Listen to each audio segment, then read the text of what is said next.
take on Vanderbilt at 4 o'clock on Sunday, so make sure you have the correct time for this venue. Coach, we'll throw it open to you. Well, it was a good win for us last night, and really fought hard to earn that one. And we'll have to fight again on Sunday. Vanderbilt's a very, very tough team, always a tough matchup for us. They always execute incredibly well on offense and have very physical post play and just pose a lot of challenges. So it'll be another tough game, and we're excited that it's a special day for us with Girls and Women in Sport Day, and we'd love for everybody to come out and just have a big crowd and celebrate what we think is an important day for us here in Kentucky. So looking forward to Sunday. Matthew, what could pulling a win like you guys did last night, out down the stretch on the road, do for your team going forward? I mean, could that be a real big boost? It could. It could. It was a game where we had so much start to go wrong after Adia was in foul trouble. So we had I shouldn't say we had control of the game. We had a good rhythm going in the early part, up 10. Things were moving along well for us offensively.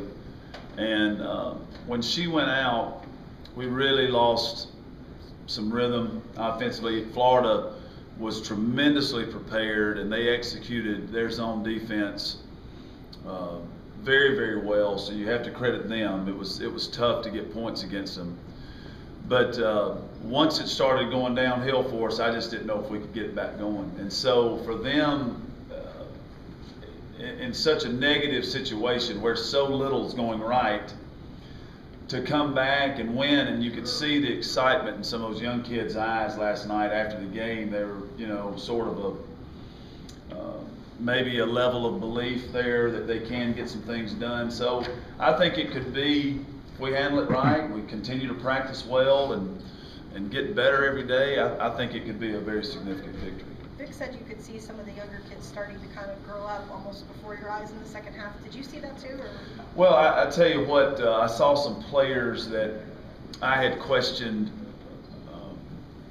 their focus. I had questioned maybe their commitment to prepare. A kid like Megan Conright's been sort of nonchalant in practice at times. A kid like Jen O'Neill hasn't taken practice seriously.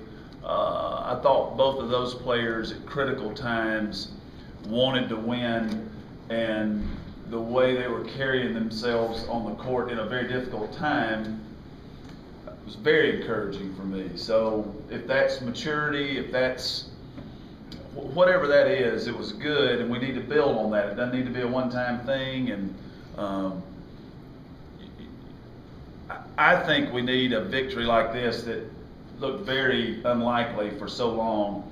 I do think we need this to catapult us to something a little bit better, and we'll just have to see. It's just so every time you think that the freshmen have it, on track and figured out, they'll sort of maybe take a step back, and hopefully we're getting to a point where we can start moving forward. I'll tell you this, I think with the way they've practiced, I think it is a matter of time before we start playing some really good basketball, because now at least, for the first time, I feel like the entire team understands how you need to practice, and they're practicing accordingly. So, I have some optimism as we move forward.